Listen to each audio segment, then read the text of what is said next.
Que alegria, nós estamos aqui na segunda mensagem da série O Milagre Está na Sua Boca. E hoje eu quero compartilhar com vocês palavras que geram a transformação. Esse é o tema de hoje, palavras que geram transformação. Nós vemos na Bíblia uma história muito interessante, quando Deus mandou os 12 espias a espiar a terra prometida.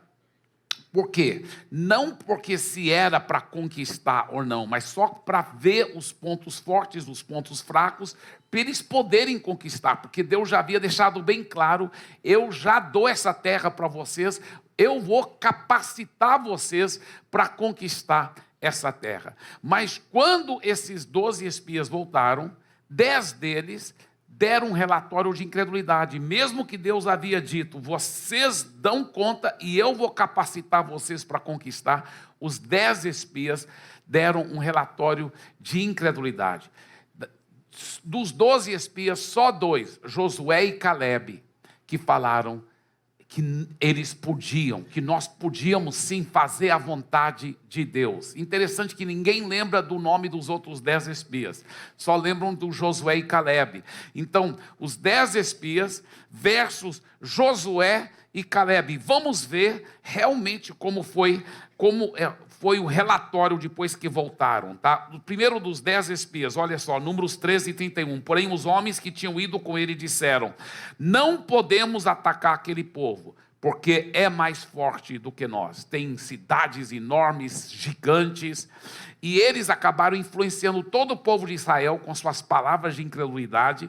E todo o povo de Israel começou a dizer as mesmas palavras de incredulidade. Olha só, Números 14, 2. Todos os filhos de Israel murmuraram contra Moisés e contra Arão, e toda a congregação lhes disse: quem dera tivéssemos morrido na terra do Egito, ou mesmo neste deserto. Agora, olha o contraste com Josué e Calebe, Números 14, 6 a 9. E Josué, filho de Nun, e Calebe, filho de Jefoné, que eram daqueles que espiaram a terra, rasgaram as suas roupas, falaram a toda a congregação dos filhos de Israel, dizendo: a terra pelo qual passamos para espiar, a terra muitíssimo boa, se o Senhor se agradar de nós, então nos fará entrar e nos dará essa terra, que é uma terra que mana leite e mel. Tão somente não sejam rebeldes contra o Senhor, e não tenham medo do povo dessa terra, porque como pão os podemos devorar. E a proteção que eles tinham se foi: o Senhor está conosco, não tenham medo deles. Olha, eles já falaram: nós vamos dar conta. Olha só o que o Calebe disse em Números 13 e 30. Então Calebe fez calar o povo diante de Moisés e disse: vamos subir agora e tomar posse da terra, porque somos perfeitamente capazes de fazer isso. Mas infelizmente o povo seguiram a palavra de incredulidade dos 10 espias e não a palavra de fé de Josué e Calebe. Então olha o resultado, olha o que o próprio Deus disse: dize-lhes, por minha vida, diz o Senhor, que como falastes aos meus ouvidos, assim farei a vós outros. Nesse deserto, vocês 10 espias e os outros, e o povo de Israel falaram que era melhor cair no deserto. Isso que vocês falaram com sua boca, então nesse deserto cairá o vosso cadáver, como também todos que se foram contados, segundo o censo de 20 anos para cima, os que dentre vós contra mim murmurastes. E agora, Josué e Calebe falaram que eles vão dar conta, então eles vão dar conta. Não entrareis na terra a respeito da qual que jurei que vos farei habitar nela, salvo Calebe, filho de Jefoné, e Josué, filho de Nun. Eu quero enfatizar esse primeiro versículo: dize-lhes, por minha vida, diz o Senhor, que como falastes aos meus ouvidos, assim farei a vós outros. Olha só, o próprio Deus está falando: do jeito que você confessou, é o que você vai possuir. O negativo contra a minha palavra e o positivo a favor da minha palavra. Confessar é possuir. O positivo, de acordo com a minha palavra, se você confessar, você vai possuir. O negativo contra a minha palavra, você também vai possuir. Isso é muito forte. Provérbios 18, 21 diz: a morte e a vida estão no poder da língua. Quem bem a utiliza, come do seu fruto. Eu lhe pergunto: você sabe utilizar esse poder da vida e da morte que está na sua língua?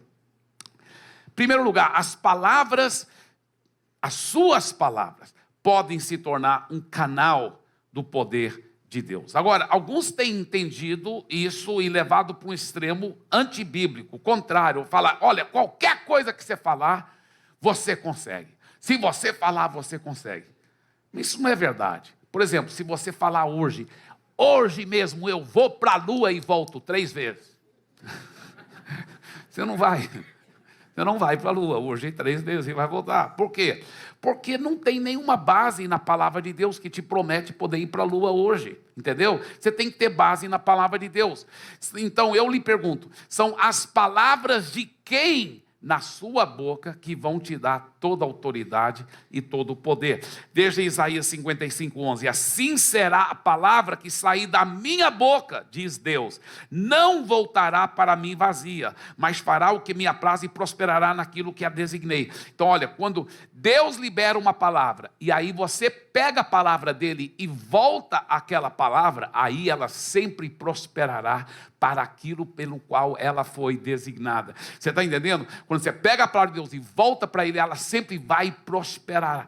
Então isso é o segredo, são as palavras de Deus na nossa boca. E eu vou dizer alguma coisa muito forte agora aqui. As palavras de Deus na sua boca têm o mesmo poder e autoridade do que as palavras de Deus na boca dele, porque ainda são as próprias palavras de Deus. E elas vão criar vitória, poder no meio do caos e trazer transformação. É quando nós colocamos... Bem, primeiro deixa eu só ver esse versículo aqui com vocês, que é muito forte, porque eu fiz uma tradução literal do grego. Olha só, porque em verdade vos afirmo que se alguém disser a este monte, erga-te e lança-te no mar, e não duvidar no seu coração. Tá? Agora, nenhuma tradução em português, das Bíblias em português, infelizmente, fala isso aqui, mas no grego literal, e algumas traduções em inglês que são bem literais ao grego, também traduzem assim, mas crê que está acontecendo o que diz, porque nas nossas traduções em português está escrito assim, crê que se fará o que diz, mas não é assim no grego está no presente, crê que está acontecendo o que diz. Se você falar algo e crê que está acontecendo, ou seja, no mundo espiritual, você crê naquela realidade espiritual, e você crê que já está acontecendo o que diz, assim será com ele, como ele diz. Mais uma vez, nenhuma tradução em português repete esse como ele diz no final. Mas no grego está repetido isso, está repetido. Eu creio que os tradutores falaram, é uma redundância. Em português não tem sentido. Mas foi uma redundância proposital, porque Deus está enfatizando o poder daquilo que nós dizemos. Ele está falando, pega minhas palavras, fale essas palavras, fale essas realidades espirituais, creia nessas realidades espirituais, e se você crê que já está se tornando uma realidade, vai acontecer o que você está dizendo.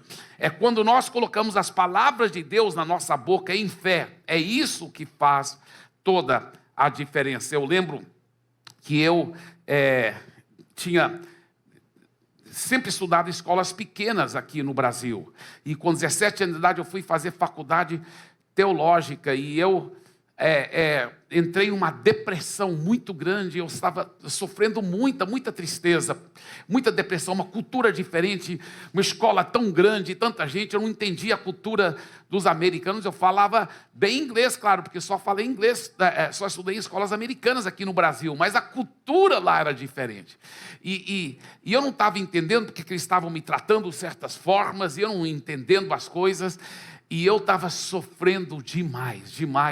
Eu lembro que uma vez eu até fui, não tinha celular na época, mas eu fui lá para o telefone que ficava no final do corredor lá, e eu até tirei ele do gancho, que eu ia ligar para minha irmã, pastora Rebeca, que não era pastora ainda também, mas a Rebeca e o Paulo Jeff, que moravam nos Estados Unidos, em outro estado. Eu ia ligar para eles, vem me pegar aqui que eu estou desistindo. E eu tirei o telefone do gancho, e o Espírito Santo falou, não faça isso, persevere. Não foi fácil, só Deus que sabe tudo que eu sofri. E eu pensei, bem, eu estava começando a aprender os princípios de fé, eu falei, eu preciso encontrar na Bíblia versículos que prometem alegria. E eu fiz na contracapa da minha Bíblia na época, eu coloquei eu achei 33 textos na Bíblia que prometiam alegria, promessas. Esse é um dos segredos da vida cristã, é você encontrar as promessas na Bíblia.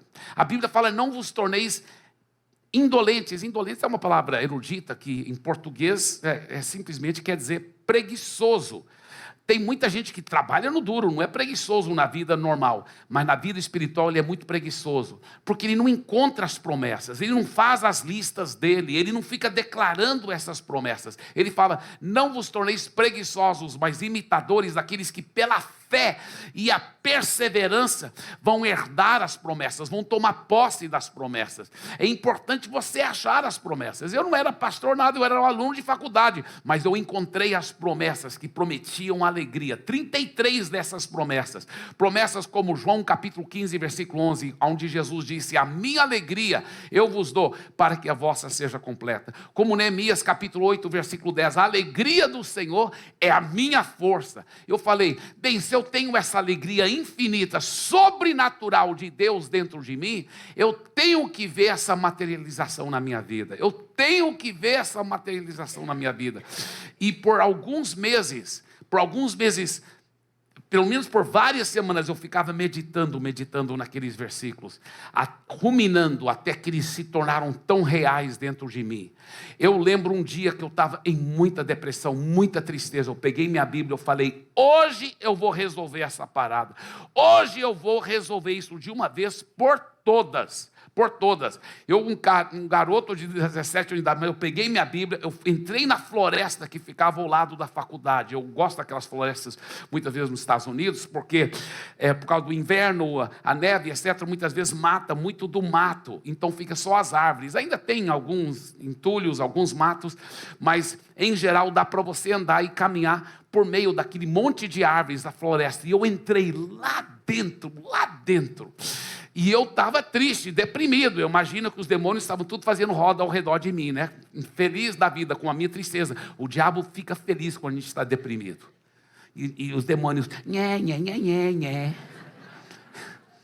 Mas eu lembro que eu peguei as promessas da palavra de Deus e eu falei, Deus, eu estou crendo para essa realidade na minha vida. A sua palavra diz que a alegria do Senhor já é minha e é minha força, que o Senhor já me deu a sua própria alegria sobrenatural para que a minha fosse completa. Ele falou, mas para liberar a fé, lembra os 3 segredos que eu te ensinei? Eu falei, sim, o primeiro segredo é crer na palavra, e eu creio na sua palavra. Ele disse, o segundo segredo qual é? Eu falei, é declarar com a boca. E eu estava, talvez até com lágrimas escorrendo, mas eu comecei a declarar com a boca. A alegria do Senhor é a minha força. Ele me deu a alegria dele para que a minha fosse completa. Eu estou cheio de alegria. Eu acho que os demônios também continuaram rindo de mim. Aí ele falou, agora, qual o terceiro segredo? O terceiro segredo, Senhor, que o Senhor me ensinou, é que eu tenho que praticar, eu tenho que colocar em ação. Ele falou, então coloque em ação. Eu falei, como assim? Ele falou, o que uma pessoa alegre faz? Ela não ri, ela pula, ela ri, ela dança, ela canta, começa a fazer isso. Pela fé, crua e nua, porque olha, a alegria do Senhor é uma virtude, ela é muito mais profunda e gloriosa do que simplesmente um sentimento, uma emoção. É algo sobrenatural que vem do mundo espiritual. E eu comecei então, pela fé, pular, né, e dançar e rir pela fé. Estou cheio de alegria, obrigado Senhor, alegria do Senhor, a minha força, aleluia, obrigado Jesus, e tal. E eu imagino que os demônios ainda estavam, agora além de ser deprimido, ele é um mentiroso, né? Eles talvez estavam todos gozando de mim, imagina os demônios. Mas na medida que eu perseverei, diga perseverar. Diga perseverar em declarar. E praticar. De repente, não foi na emoção, foi algo muito mais profundo. No meu espírito, a Bíblia fala, do seu interior fluirão rios de água viva. É como se fosse aqui, de repente, começou a abrir comportas, como uma fonte, começou a jorrar, uma alegria sobrenatural. E eu estava lá, oh, yeah, yeah, yeah, yeah. E eu comecei a dançar e pular. Eu imagino os demônios ficaram apavorados. Eu imagino que, amém, dê para Jesus uma forte salva de palmas. E eu dançando e pulando, e eu imagino que os demônios, ai meu Deus, quer dizer, é o meu diabo.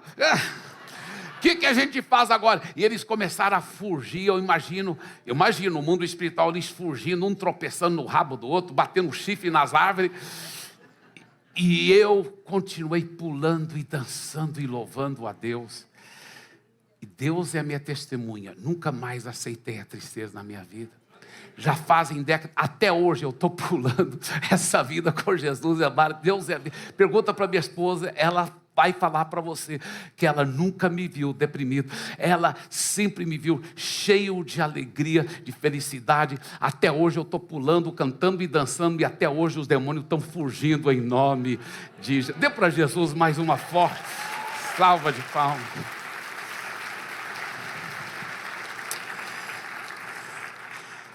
Poder das suas palavras, das palavras de Deus na sua boca, vão fazer toda a diferença, e em todas as áreas da nossa vida. Eu estava pastoreando em Fortaleza, e Deus prosperando, e a igreja crescendo tanto, e nós precisávamos de um local maior, e nós oramos, nós conversamos, pedimos conselho de pessoas. Eu pensei que eu estava fazendo tudo certo, e nós adquirimos um local enorme lá, mais do que 21 mil metros quadrados, um terreno maravilhoso para construir um novo templo, e estávamos muito animados, e de repente o Brasil entrou naquela crise bem horrível financeira, onde foi, e o Nordeste normalmente é o primeiro lugar que sofre. Então, as finanças que estavam entrando de repente foram secando, e nós tínhamos parcelas enormes para pagar, e eu entrei em crise diante de Deus. Por quê? Porque para mim era muito sério. Se a gente falhasse, atrasasse até com um pagamento, eu não aceitava isso. Sempre tínhamos que pagar tudo certo, e Deus foi fazendo milagres e milagres, mas eu sabia que pelo natural não tinha jeito da gente continuar fazendo aquelas parcelas, o dinheiro estava acabando, e eu falei, Deus, eu lembro que até sangrei de tanto tenso que eu fiquei com aquela situação de pagar o terreno. E eu busquei profundamente a Deus, e Deus me mostrou que eu havia sido orgulhoso e insistido naquilo que eu queria, um terreno grande, em vez de realmente buscar, acima de tudo, a vontade dEle, de ser mais quebrantado. Eu arrependi do meu orgulho. Eu falei, Deus, eu errei, eu pequei. Eu acho que eu errei mesmo. Não tenho certeza. O que o Senhor quer que eu faça? Te devolve o terreno, e eu estou pronto para fazer o que o Senhor quiser agora, porque eu só quero obedecer ao Senhor. Eu peço perdão para o Senhor, meu orgulho, minha empolgação, me perdoe. E Deus falou para mim, você está perdoado, meu filho. E Ele falou, não, eu quero que você fique com o terreno. Eu vou dar uma doação de 1 milhão para vocês, que vai ajudar. Não ia resolver tudo, mas ia ajudar muito. Já ia começar a resolver, praticamente ia dar um empurrão necessário para a gente poder continuar e logo pagar todo o terreno, porque naquela época 1 milhão era muito dinheiro, especialmente para nós lá em Fortaleza naquela época. Então, aí eu senti claramente Deus falando, porque muitas vezes você tem base na palavra, Ele vai suprir todas as suas necessidades, mas você não sabe as coisas específicas, e essas coisas específicas você vai ouvindo a voz do Espírito Santo. Mas uma vez que eu soube que eu estava ouvindo a voz do Espírito Santo, sabe o que eu fiz? Eu cheguei para a nossa equipe pastoral, não cheguei na frente da igreja toda não, porque minha fé ainda está crescendo. Mas eu cheguei para a nossa equipe pastoral e falei assim, pode escrever aí, alguém vai nos dar 1 milhão. Só que eu pensei que era R$1 milhão. Eu falei, R$1 milhão. Deus me falou, alguém vai nos dar R$1 milhão. Eu pensei que era R$1 milhão. Deus falou que vai te dar 1 milhão. Falei, então R$1 milhão, né? Alguém vai nos dar. Pode escrever aí, equipe pastoral. Eles olharam para mim. Eu falei, aleluia, eu estou tranquilo sobre o terreno, já está vendo tudo pago, aleluia, glória a Deus, vamos. E eu agora fiquei feliz, alegre. No banco ainda estava acabando as finanças. No natural, parecia que não ia dar certo.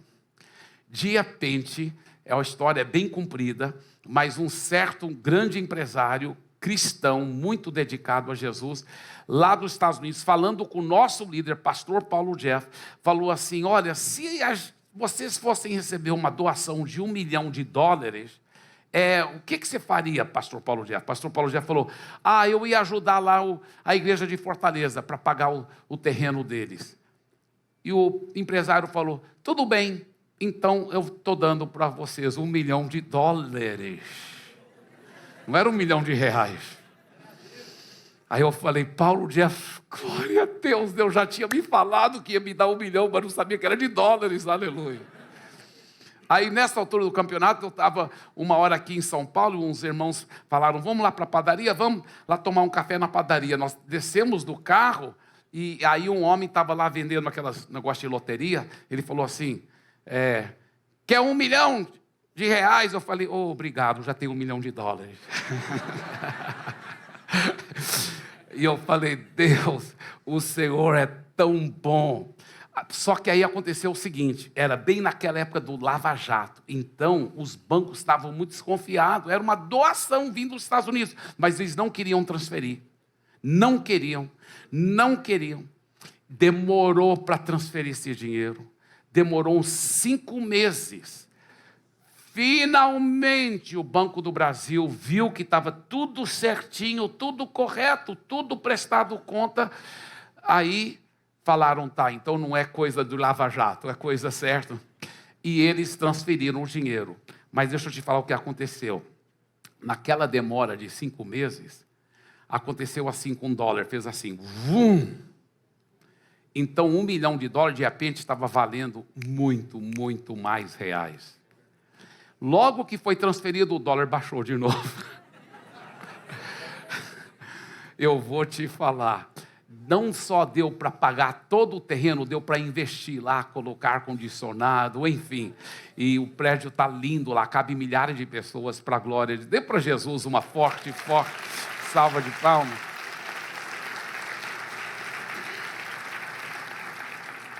Agora, assim como quando você coloca as promessas de Deus na sua boca com fé, Deus faz os milagres, assim também o maligno sabe que confessar é possuir, que quando você vai contra as promessas de Deus e coloca as palavras do maligno, também ele quer destruir muitas vidas assim. Por isso, infelizmente, as suas palavras podem se tornar um instrumento de Satanás, se você não tiver cuidado. A Bíblia fala em Efésios capítulo 4, versículo 27, e não deem lugar ao diabo. Muitas pessoas têm dado lugar para o diabo, têm abrido grandes brechas, até rombos para o diabo, falando muita besteira, falando coisas que não devem. Tiago 3, 5-6, ele diz, assim também a língua, pequeno órgão, se gaba de grandes coisas. Veja como uma fagulha incendeia uma grande floresta. Ora, a língua é um fogo, é um mundo de maldade. A língua está situada entre os membros do nosso corpo e contamina o corpo inteiro. E não só põe em chamas toda a carreira da existência humana, como também ela mesma é posta em chamas pelo inferno. Então olha como o diabo faz, o inferno pega o fogo do próprio diabo do inferno, coloca na língua de alguém, para destruir a vida dele e toda a carreira da existência humana, para destruir o seu destino, o seu futuro. O maligno é sujo, ele quer usar suas palavras para destruir você, para destruir sua família.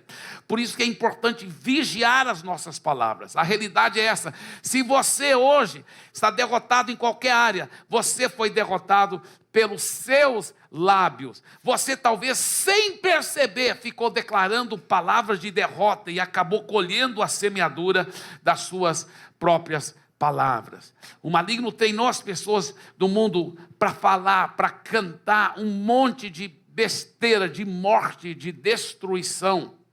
Interessante que até em músicas cristãs a gente tem que vigiar. A gente tem que vigiar. Eu lembro quando eu era pequeno, a gente cantava uma música, eu lembro um pouco da melodia, mas só lembro uma frase da música que a gente cantava. Era um hino, eu acho que de um dos hinários cristãos que a gente usava. E a música falava assim: eu sou fraco e sem vigor.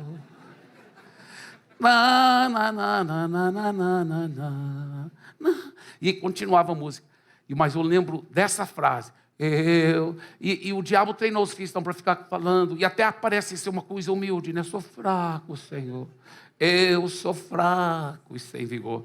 Parece uma coisa humilde. Mas olha o que a Bíblia diz. Num texto profético do Velho Testamento. Joel capítulo 3:10. Era um texto profético acerca da igreja de Jesus. O profeta Joel disse: digo fraco, eu sou forte.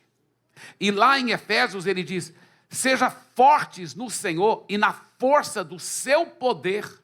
Agora, Deus iria mandar a gente mentir? Olha, eu sei que você é fraco, mas faz de conta que você é forte. Começa a dizer que você é forte. Não, Deus não nos ia mandar mentir. O que Deus está dizendo?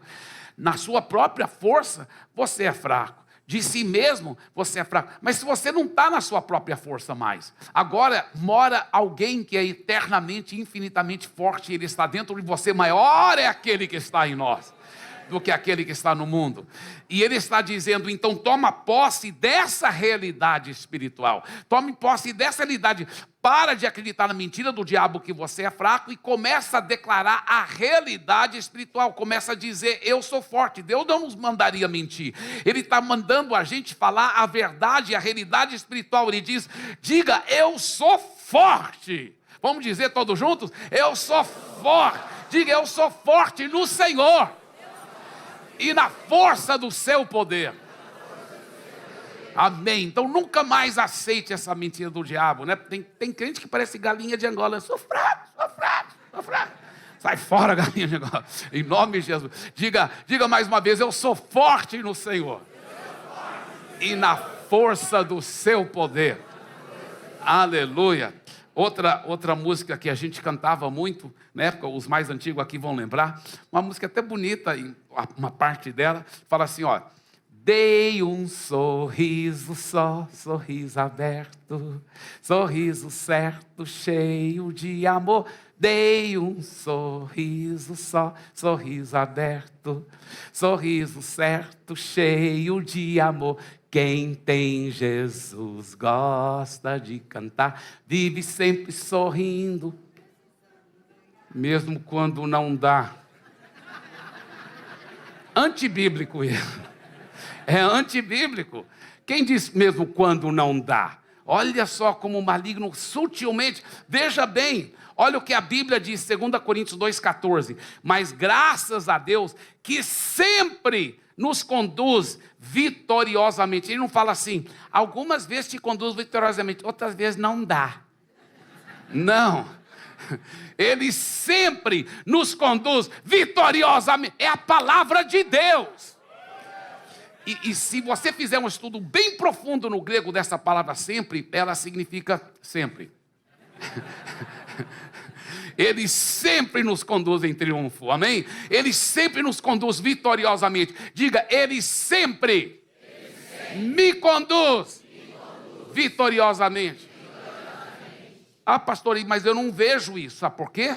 Porque está aceitando a mentira do maligno, declarando as palavras do maligno, e aí vai materializar, confessar e possuir. Começa a pegar as palavras de Deus, a realidade espiritual, declara isso. Confessar também é possuir a vitória sempre. Diga, vitória sempre.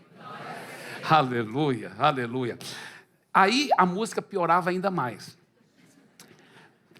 Vive sempre sorrindo, mesmo quando não dá, tropeça aqui, pum, cai acolá.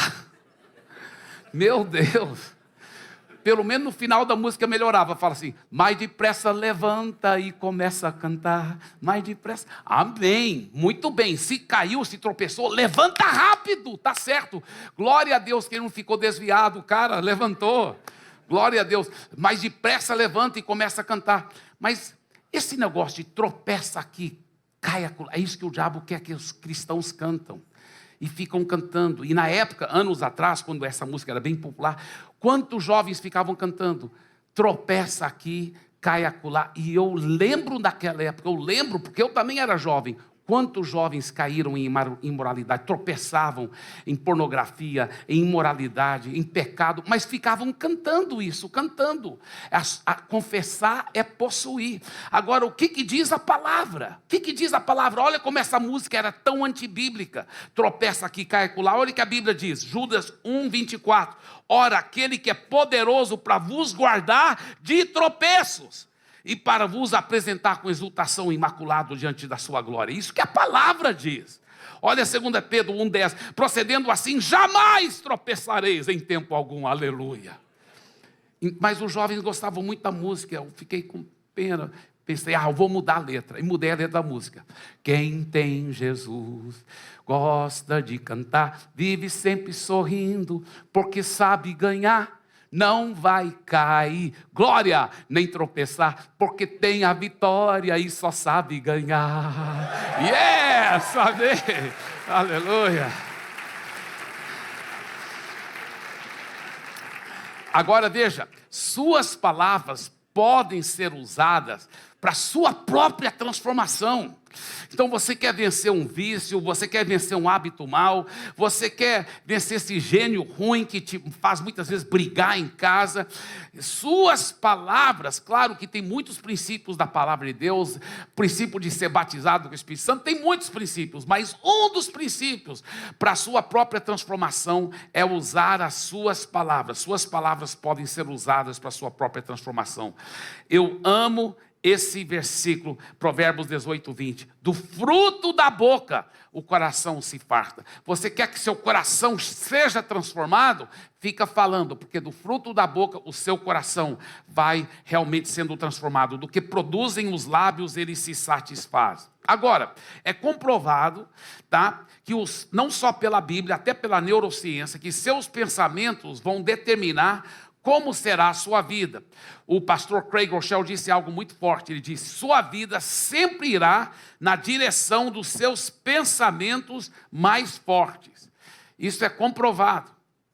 Seus pensamentos mais fortes, mais dominantes, vão acabar controlando toda a sua vida. Se você não gosta de como está a sua vida, é hora de mudar a forma de pensar. É hora de mudar a forma de pensar. Aí que está o problema. Porque como mudar a forma de pensar? Como mudar? Porque muitas vezes a pessoa, ela já está tão habituada a pensar daquela forma. Tem homens que são tão prisioneiros, tão presos pela pornografia e imoralidade. Tudo que eles veem por essa ótica. Quando andam na rua, estão vendo uma mulher, qualquer coisa que eles veem, interpreta, porque os pensamentos são tão fortes nessa área de imoralidade e pornografia, que tudo é colorido, no mau sentido da palavra, com essa sujeira, com essa imoralidade, com essa coisa tão horrível do maligno. Como mudar essa forma de pensar? O estudo interessante que os neurocientistas estão descobrindo só nos últimos anos o que a Bíblia já ensinava há mais do que 2000 anos. Tá? O estudo da neurociência tem descoberto que existem vias neurais no cérebro. O que é via neural? É por onde as informações são levadas no sistema de nervos e neurônios no seu cérebro.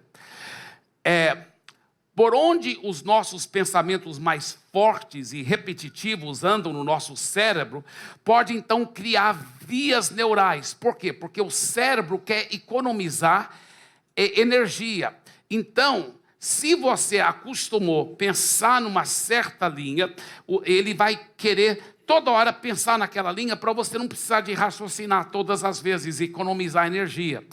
E essas vias neurais, elas acabam determinando a nossa forma de raciocinar e acabam determinando nossos hábitos. Agora, escuta bem, isso aqui é muito interessante.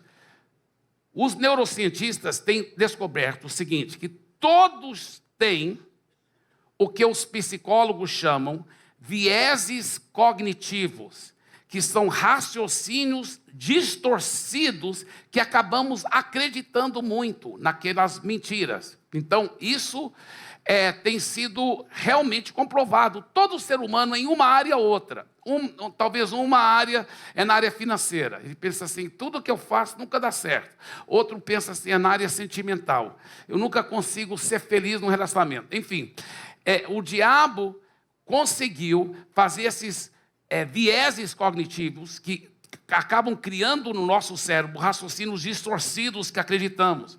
Agora, qual é o problema? É que na medida que a pessoa fica pensando assim, ela cria no seu cérebro essas vias neurais. Então, toda vez que esse assunto levanta, sem ela pensar, inconscientemente, o raciocínio dela vai por aquela via neural, porque criou uma via. É como se fosse, tem um pasto bem grande com o capim bem alto, mas a pessoa foi andando aqui, foi amassando, e aí foi criando um caminho no cérebro. Então, toda vez que inconscientemente chega naquele assunto, automaticamente pensa daquele jeito, sem até entender. Então a pessoa vai criando essas vias neurais. Por exemplo, sempre vou ter problemas financeiros, nunca vou viver uma vida de abundância financeira. Ou talvez, nunca tive sorte em relacionamentos, minha vida sentimental sempre será um desastre. Ou talvez, eu sempre parece que eu começo a ficar bom de uma área de saúde, aí eu fico doente em outra. Quando eu começo a estar bem numa área, aí aparece outra doença. A única maneira de mudar a sua forma de pensar é se você criar novas vias neurais no seu cérebro. Se você não gosta de como está indo a sua vida, é hora de mudar essa forma de pensar. Mas só tem uma forma, é se você criar novas vias neurais no seu cérebro. Então você tem que, porque sua mente, seu cérebro está acostumado, porque o capim já está bem amassado naquele trilho, ele automaticamente vai por lá. Por isso que você tem que conscientemente raciocinar, peraí, não vou por esse trilho, eu vou abrir um outro caminho aqui. O problema, às vezes, que esse outro caminho é como se fosse um mato bem grosso. Você vai ter que pegar um facão e abrir. E como mudar, como criar uma nova via neural? Os neurocientistas estudaram profundamente isso. Como criar uma nova via neural para acabar com esses vieses cognitivos, esses raciocínios distorcidos, esses pensamentos limitantes que estão limitando as pessoas muitas vezes e mantendo elas em vícios, em hábitos maus, na pobreza. Como criar uma nova via neural? Sabe o que os cientistas descobriram? Isso é tão interessante. Descobriram que a Bíblia já vinha falando há 2000 anos.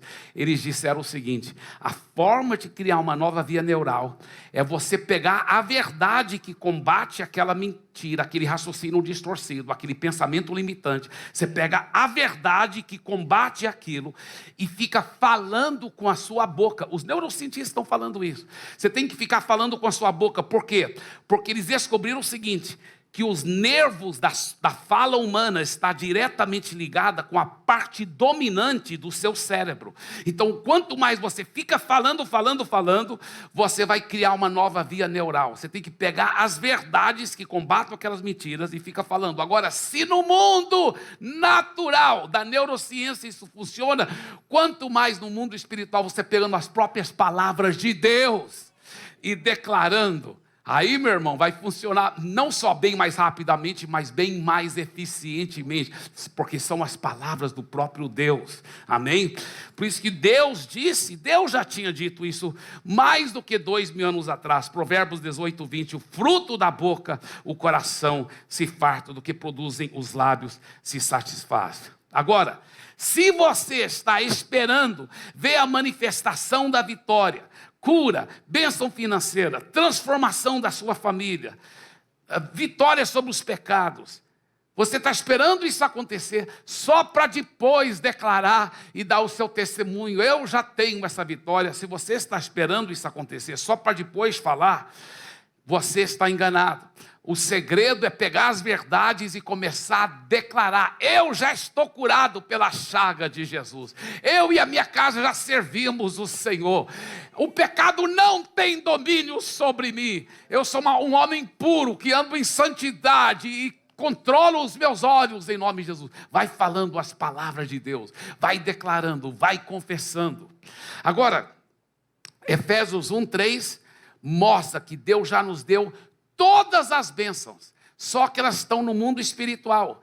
Como materializar essas bênçãos? Pastor Eibe, como materializar todas essas bênçãos que eu já tenho?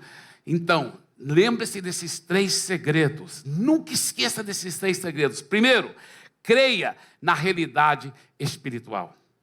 Creia. Pegue as promessas e comece a crer nelas. Segundo, confesse essa realidade espiritual. Confesse a realidade espiritual. Terceiro, persevere em crer e confessar. Então deixe isso aí na tela, porque tem muita gente tirando foto. Isso é muito forte. Nunca esqueça, esse é o segredo de materializar as verdades espirituais. Esse é o segredo para materializar. Creia nessas promessas, confesse essas promessas, e aí persevere em crer e confessar. Agora, antes de encerrar, eu ainda quero mostrar ainda um outro aspecto bem importante, tá? E estou bem encerrando aqui, mas eu não posso deixar de falar esse aspecto aqui. Veja esse texto, Marcos 11:23.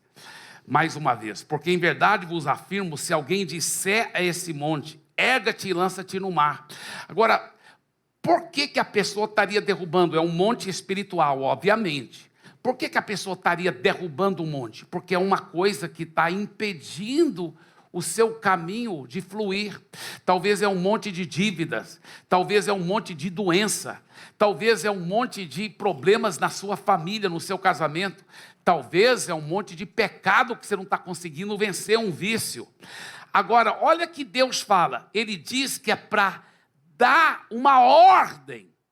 Então, você usa a sua boca também para dar essas ordens. Você fala para o monte: sai, erga-te e lança-te no mar. Então é para você usar a sua boca. Deus está restaurando a revelação à igreja de Jesus da nossa responsabilidade de dar ordens no mundo espiritual. A igreja tem perdido essa arte. A igreja primitiva, você pode ver, você nunca vê, pode ler lá no livro de Atos, você nunca vê Pedro, João, os outros apóstolos orando para alguém: Deus, cure essa pessoa. Não, eles falavam: fique curado em nome de Jesus, levanta e anda, sai demônio. Eles davam ordens, e é isso que a Bíblia está falando aqui em Marcos 11:23. Você que dá ordem, você que manda o monte sair, você que dá ordem. O que você vem falando sobre o seu casamento? O que você vem falando sobre aquele seu filho, sobre suas finanças? Ele é um Deus de milagres. Eu lembro, uma vez eu estava morando em Santarém, pastor solteiro, e morando com a minha irmã, que também era solteira, a pastora Ângela, uma grande mulher de Deus.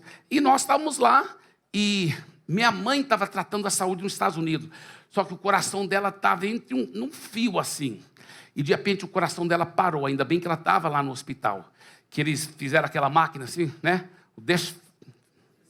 Eu nem sei como falar a palavra, mas é isso aí.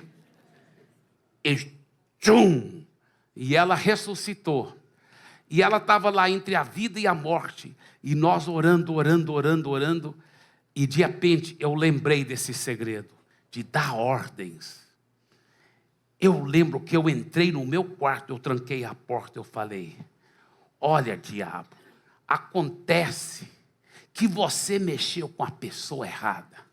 Ela é minha mãe.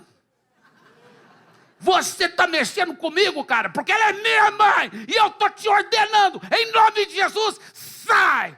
Rapaz, eu fiquei com tanta raiva, eu expulsei, eu gritei, eu ordenei aquele monte para sair. O que a Bíblia diz? Não duvidar no seu coração, mas crer que já está acontecendo. aquilo que diz. Então eu saí do quarto feliz. Creio que já está acontecendo. Mamãe já está bem. Em nome de Jesus. Eu feliz. Eu feliz da vida. Aí eu lembro que a minha irmã já falou assim: poxa, Eibe, isso é muito errado da sua parte. Mamãe está entre a vida e a morte e você parece que está tudo feliz, parece que não está em nada. Eu falei: Ângela, é por causa disso que ela vai ficar bem. Pode ter certeza. É porque eu estou tudo certo, porque eu sei que já aconteceu. O monte já saiu, ela já está curada, aleluia. E ela ainda viveu mais 20 anos com um coração maravilhoso, aleluia. Dê mais uma forte salva de palmas para Jesus.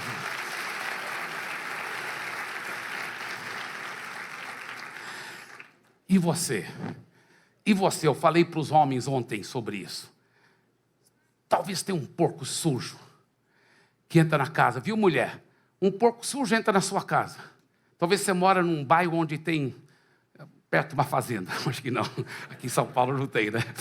Mas de repente, se um porco sujo entrasse na sua casa, jogando um monte de lama, o que você ia fazer? Entra no quarto: Jesus, tira o porco da minha casa. Não. Você ia chamar seu marido, e ele, poderoso, como líder do lar, ia pegar uma vassoura, e ele ia dizer: sai, seu porco sujo! Tá. Assim também tem alguém muito pior do que um porco sujo, jogando lama de tristeza, de briga, de discussão, de dissensão, de pornografia, de imoralidade, de brigas na sua casa. E você pode entrar no seu quarto, como eu fiz, e tomar autoridade e dizer: acontece que essa é minha família, são meus filhos, e eu não aceito isso na minha casa. Eu expulso agora, em nome de Jesus. Aleluia, aleluia. Fique em pé, por favor, e diga: eu vou exercer a minha autoridade. As palavras de Deus na minha boca têm a mesma autoridade do que as palavras de Deus na boca dele, porque elas são as próprias palavras de Deus. Amém, amém, amém, amém. Aleluia, aleluia.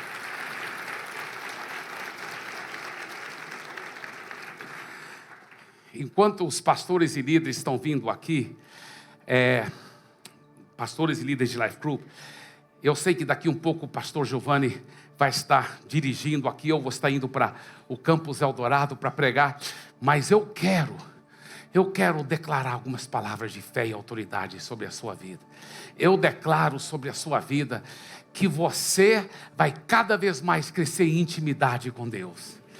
Eu declaro que qualquer pessoa aqui que ainda não entregou a vida para Jesus, hoje vai entregar a vida para Jesus. Vai vir aqui na frente e falar para um dos líderes: eu quero entregar a minha vida a Jesus. Eu declaro que todos aqui vão seguir fielmente ao Senhor Jesus. Eu declaro, eu já vejo você transformado com a vitória sobre todo o pecado na sua vida. Eu vejo sua família feliz. Eu vejo seu casamento restaurado, feliz, cheio de alegria. Eu vejo seus filhos todos seguindo ao Senhor Jesus. Eu vejo toda a sua família congregando aqui. Eu vejo pelos olhos da fé. Eu vejo as suas finanças abençoadas, porque o Senhor é o seu pastor e nada te faltará. Ele determinará a bênção sobre os seus celeiros e tudo que você colocar a sua mão. Eu declaro: a bênção de Deus está. Eu vejo você curado pelas chagas de Jesus. Eu vejo você cheio da graça, do amor de Jesus. Eu vejo sua família toda louvando e adorando ao Senhor.